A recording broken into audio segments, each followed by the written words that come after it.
اردو فن news میں خوش آمدید۔ بسم اللہ الرحمن الرحیم۔ السلام علیکم ناظرین، ایشوریا رائے پیپلز پارٹی دور میں پاکستان آئیں اور 10 کروڑ روپے لے کر ایوان صدر میں ساری رات کیا کرتی رہی۔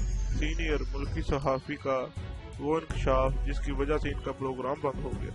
خبر کی تفصیلات میں جانے سے پہلے چینل کو سبسکرائب ضرور کر لیں۔ ناظرین، سینئر ملکی صحافی اور تجزیہ کار شاہد مسعود نے دعویٰ کیا ہے کہ سابق حکومتی دور میں بھارتی حسینہ عالم اور بچن خاندان کی بہو ایشوریا رائے کروڑوں روپے لے کر رات بھر اپنے حسن کے جلوے لٹاتی رہی۔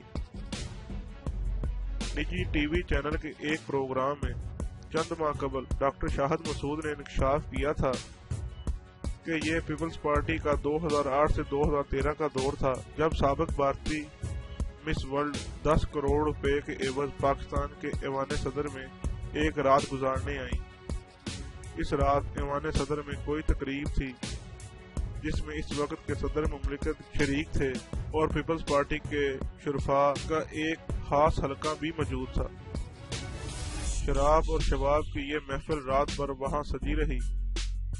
ایشوریا رائے جس خاموشی سے چند لوگوں کے ہمراہ آئی تھی، اسی خاموشی سے صبح منہ اندھیرے ہی واپس چلی گئی۔ ڈاکٹر شاہد مسعود نے انکشاف کیا کہ میں نے جب یہ خبر اپنے پروگرام میں بریک کی تو میرے پروگرام کو بند کر دیا گیا تھا۔ ناظرین، اس خبر کے بارے میں آپ کی کیا رائے ہے؟ پلیز کامنٹ میں اپنی رائے ضرور دیجیے گا۔